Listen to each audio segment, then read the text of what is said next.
டேய் மனசாட்சி வந்துருச்சாடா அப்படின்னு டெல்லி கணேஷ் கேட்குற சீனு. ஃப்ராடு தனம் பண்ணும்போதெல்லாம் அந்த கொம்பு முளைக்கிற மாதிரி வச்சுருப்பாங்க. அது இளவு வீட்டில் வந்து கமல் வந்து ஒரு ஃப்ராடு தனம் பண்ண போயிருப்பாரு.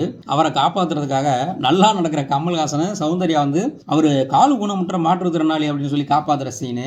அப்புறம் ரெஜிஸ்டர் ஆஃபீஸில் வந்து பிரபுதேவா ரொம்ப மேரேஜ் அப்போ பிரபுதேவாவும் மதன் பாப்பும் பேசிக்கிற சீனுக்கெல்லாம் தியேட்டரில் வந்து சிரிப்பு தாங்க முடியாது. போலீஸ் சாமியாரா நடித்த கொச்சி கனிஃபா கமல்ஹாசனை வந்து மிரட்டுற சீனில் வர அந்த சிரிப்பெல்லாம் பார்த்தீங்கன்னா தியேட்டரே சிரிச்சு மாலும். அதுவும் கொச்சி கனிஃபா வந்து அப்பாவியா சொல்லுவாரு, ஓ நடிப்புக்குள்ள நடிப்பா அப்படிம்பாரு. அந்த மாதிரி இந்த மாதிரி படம் பூரா சிரிச்சுக்கிட்டே இருக்கலாம். பொதுவாகவே கிளாசிக்கல் தமிழ் காமெடி படங்கள்னு எடுத்துட்டோம் அப்படின்னு சொன்னா கமல்ஹாசன் அவர்கள் காமெடி படங்கள்ல வந்து தவிர்க்கவே முடியாது. அனைத்து படங்களும் கிளாசிக்கா இருக்கும். காதலா காதலாலாம் 1998 வந்தது. தியேட்டர்ல ஃபுல்லா சிரிப்பு தான்.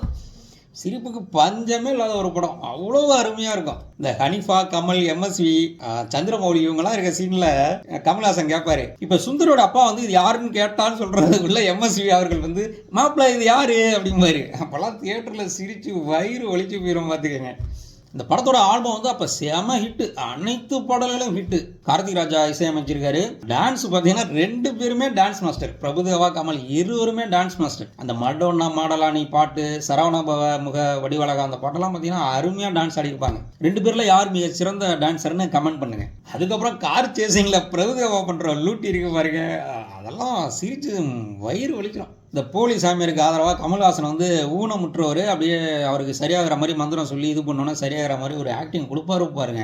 அங்கே தான் கமல்ஹாசன் ஏன் மிகச்சிறந்த நடிகர். ஒரு காமெடி படம்னாலும் அதை அவ்வளவு தத்துவமாக பண்ணியிருப்பார். அவ்வளவு அருமையாக இருக்கும். இந்த படத்தில் நடித்த எல்லோருமே செம பங்களிப்பு, அருமையாக நடிச்சிருப்பாங்க. மறைந்த நடிகை சௌந்தர்யா, ரம்பா, அப்புறம் நம்ம வைகை புயல் வடிவேலு அவர்கள் வந்து எப்போ பார்த்தாலும் சந்தேகப்படுற மாதிரி வந்திருப்பார்.